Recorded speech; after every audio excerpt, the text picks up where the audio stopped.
Fala aí galerinha do YouTube, aqui é o Eduardo Silva novamente em mais um vídeo para o canal InfoHelp. Bem pessoal, hoje eu trago um vídeo bastante legal e interessante para vocês. 8 dicas antes de comprar um notebook. Então você que está pensando em fazer a aquisição de um notebook novo ou usado, através dessas 8 dicas você vai fazer uma aquisição certeira, tá certo? Então antes de ir para a primeira dica pessoas, vamos apresentar as principais marcas de fabricantes de notebook aqui no Brasil, tá? Principalmente a Dell e a HP, que são voltadas mais para empresas, porém usuários comuns também utilizam bastante, tá? Lenovo, Asus, Samsung, Acer e Positivo são outras marcas que a gente encontra bastante aí nos sites e nas lojas físicas, tá? Tanto novo quanto usado. Existem outras várias marcas desenvolvedores de notebook, por exemplo, Toshiba, Sony, Compaq, Apple, que produzem os Macintosh. Então são várias marcas, porém aqui no Brasil você encontra essas principais aqui, essas 7, tá? A primeira dica, pessoas, é o processador, que é o responsável por todo o poder de processamento que está sendo feito no notebook. Então você que está ouvindo música, assistindo um vídeo, inclusive vendo essa videoaula ou no notebook, celular, tudo é feito através de um processador. Então para que não haja travamentos, gargalos, então escolha um notebook com um bom processador, tá? Eu vou apresentar aqui para vocês os principais processadores da Intel e da AMD, tá? Existem muitos outros processadores, porém os desse vídeo são os que vocês mais vão encontrar no mercado, tá? Caso vocês encontrem outros modelos e queiram saber um pouco mais, só deixar aí nos comentários que a gente vai falar sobre ele. Então a Intel é a maior em relação à AMD, tem um mercado muito grande, porém a AMD está começando a crescer bastante nesses últimos anos, que tem processadores excelente com custo-benefício ótimo. Eu mesmo opto pela AMD, porém a Intel também tem seus processadores, mas tudo vai depender da sua condição. Custo-benefício é a AMD, desempenho um pouco maior é a Intel. Esses dois fabricantes batem de frente, tá bom? Então, o que você escolher, com certeza vai suprir a sua necessidade. A Intel tem processadores para diversos perfis de usuário, tá? Para os avançados tem o Core i9 e o Core i7, para os intermediários tem o Core i5, intermediário para básico tem o Core i3, tá? Novos vocês vão encontrar na 7ª a 8ª geração, e os processadores de entrada da Intel são o Intel Pentium e o Intel Celeron para notebooks, tá? Então, se for novo, da 7ª ou 8ª geração, tranquilo. Se forem usados, você já vai encontrar da 4ª, 5ª, 6ª geração. Então, quanto melhor a geração, melhor vai ser a arquitetura do processador, tanto da Intel quanto da AMD. Já a AMD tem outros modelos também, mas esses aqui é o que mais tem no mercado. A linha Ryzen está na 3ª geração, com a 4ª já vindo aí. Então, para os usuários avançados, tem o Ryzen 7, intermediário tem o Ryzen 5 e intermediário para o básico tem o Ryzen 3. Novos na 3ª geração e usados 1ª e 2ª geração. O processador de entrada indicado da AMD é o Athlon, tá? Então o Athlon já faz parte de outra geração, que quanto maior, melhor. São 3 informações básicas que você tem que ver na descrição do processador do notebook, tá? A primeira dela é a quantidade de cores que ela tem, a quantidade de núcleos, que podem ser núcleos físicos ou núcleos lógicos, tá certo? A frequência desse processador, que pode variar bastante, 2 MHz, 2.5, 2.6, 3.0.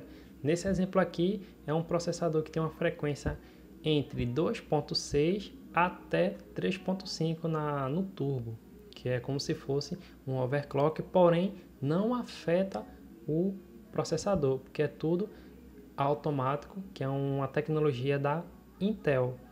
E a memória cache, que quanto maior, melhor, porque é aquela memória auxiliar que ajuda muito no desempenho do processador em comunicação com a memória RAM, tá? Então, processador, quantidade de núcleos, frequência e memória cache. Frequência alta não quer dizer que um processador é melhor do que o outro, vai depender da arquitetura, tá certo?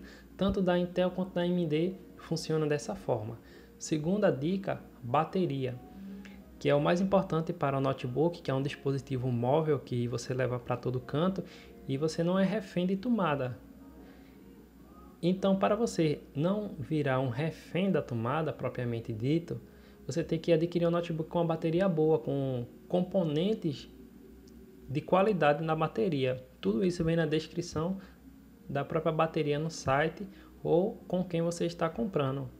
Aqui no enunciado ele diz: verifique na ficha técnica do notebook o tempo que o fabricante estima que a bateria pode durar com uma carga completa. O ideal é que a autonomia do componente alcance pelo menos 4 horas. Então, se você está comprando um notebook novo, o ideal é que seja um notebook que tenha em média uma duração de 4 a 6 horas, tá? Para você poder estar fazendo a sua atividade tranquilamente sem precisar conectar na tomada. Então, a bateria ela é muito importante, tá bom? Aqui é o exemplo de uma, tá certo?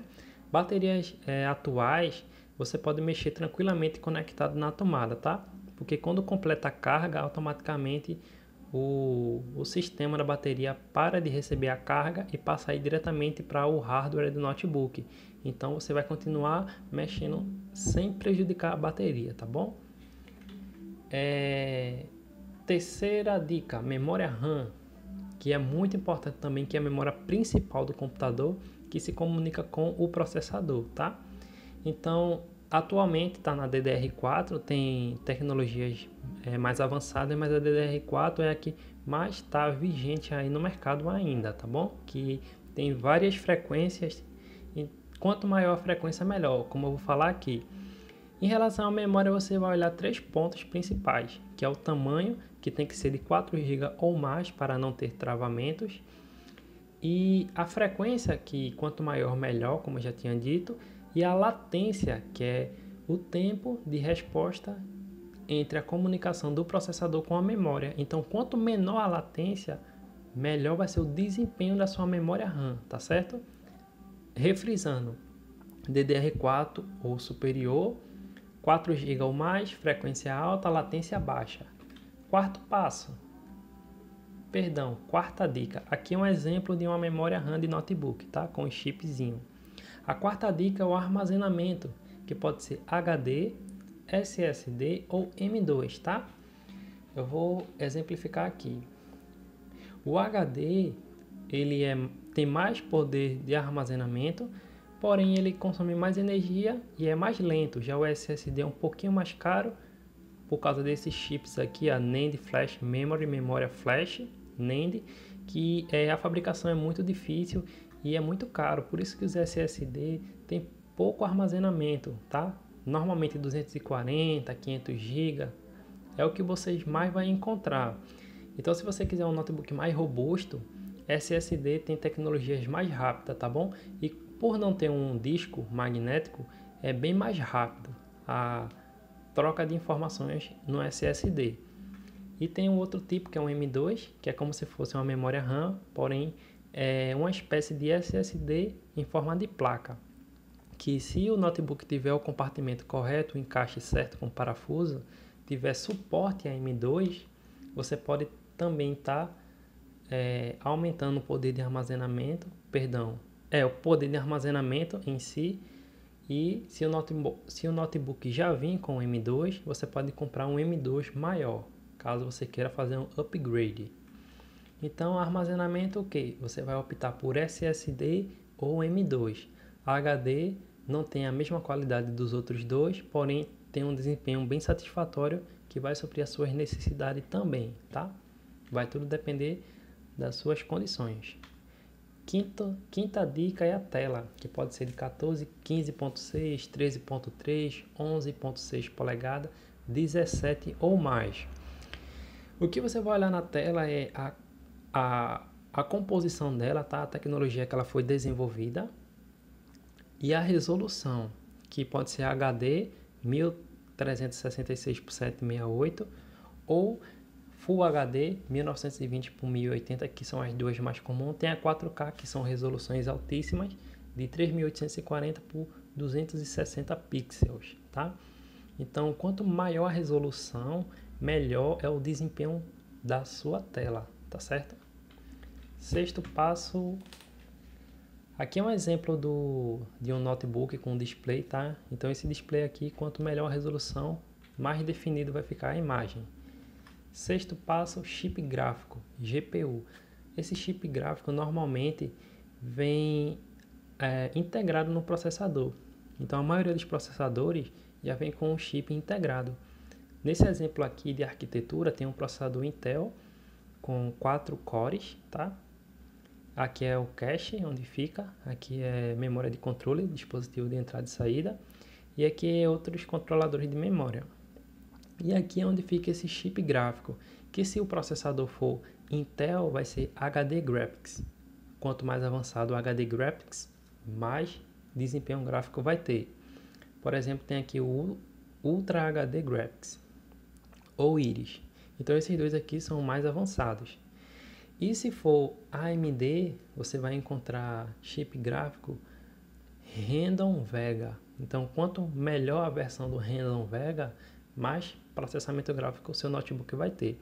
Tem notebooks que também tem uma placa de vídeo conectada, tá? Que é aquelas placas bem compactas, mas aumenta mais ainda o valor do notebook. Mas vai tudo depender do seu uso, tá? Então, processador, você também olha o chip gráfico para ver se é de alta qualidade, tá bom? Sétima dica, touchpad e teclado. Touchpad é esse quadradinho aqui, a qual você desliza o dedo para mover o indicador do mouse. Tem que ser de qualidade também, para ter uma boa aderência ao seu dedo, tá? E responder bem aos comandos. E o teclado, teclas de qualidade, para não ficar com falha nas teclas, quando a gente aperta não pegar com o tempo. Então um touchpad de qualidade e teclado também de qualidade vai te dar uma experiência melhor de utilização sem você estar precisando usar teclado USB com o tempo. A última dica é conexões de entrada e saída. Tá errado aí o enunciado, tá bom? O título, mas é conexões de entrada e saída, que são todas as conexões que a gente pode colocar no computador, tanto para entrar informação quanto para sair. No caso do HDMI ou DisplayPort, que é para você colocar uma saída de vídeo no notebook, com um desses cabos aqui, dependendo do seu notebook, o HDMI é esse aqui e o DisplayPort é esse aqui. Os dois têm características bastante equivalentes, são ótimos. E conexões USB, que tem a USB 2.0, que é a mais antiga, 3.0 e a melhor de todas, 3.1, até o momento dos notebooks que a gente encontra aí no mercado, tá? Tem outras versões, mas as mais comuns são essas aqui, tá? Principalmente a 3.1.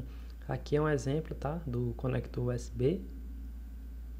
E tem outras conexões também, cartões SD, Ethernet, conecta o cabo, saída de microfone, entrada de microfone, saída de fone de ouvido. Então, as conexões é muito importante, porque o notebook tem que ter todas as conexões que você vai utilizar no dia a dia, tá bom?